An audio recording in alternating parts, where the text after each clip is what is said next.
This is an IIPMT 2015 question from collisions work power energy. Problem is like this. On a frictionless surface, a block of mass m moving with a speed v collides elastically. This word is very important here. With another block of same mass which is initially at rest. After the first collision, the first body moves with an angle theta with a speed v by 3. What is the second block speed after that collision? Well, let's try to understand and draw. On a frictionless surface, there is no friction.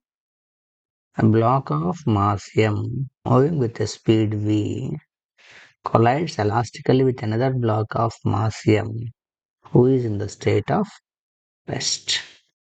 Being an elastic collision, what do you mean by elastic collision is the collision in which there is no wastage of energy. That means momentum is conserved in elastic collision as well as there is no loss of kinetic energy. Therefore, kinetic energy is also conserved, right?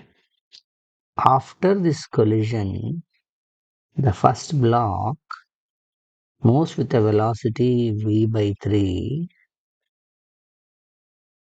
making an angle theta with the initial direction.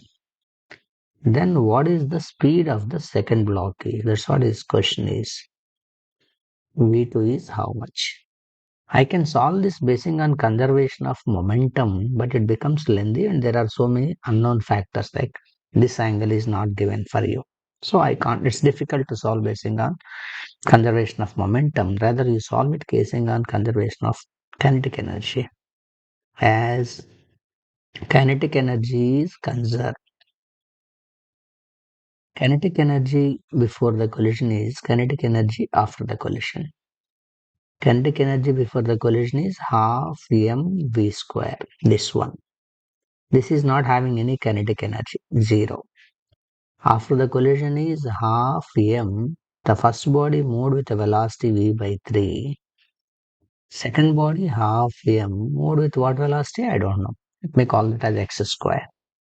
So m can be cancelled. This 1 by 2 also can be cancelled. What is remaining is v square equal to v by 3 whole square plus x square. V square equal to v square by 9 plus x square. So x square equal to v square minus v square by 9. That is 8v square by 9. X is square root of 8v square by 9. Root 8 is 2 root 2. V square is v. Root 9 is 3. So your answer must be 2 root 2 by 3 of v. That's how we solve this problem. So the most important thing while solving this problem is this word elastic collision. That is very important. So that you can apply conservation of kinetic energy and solve the problem quite easily, right? That's how we have to solve the problem. So always remember in momentum that in elastic collision, in collisions that in elastic collision, both momentum and kinetic energy are conserved. If it is not frictionless, I cannot apply because of the friction, there will be some loss of energy. Then kinetic energy is not conserved because it is frictionless and elastic. This is kinetic energy and momentum are conserved. If it is inelastic, momentum is still conserved, but kinetic energy is not conserved. Some energy is wasted, right? That's how we have to solve. Thank you.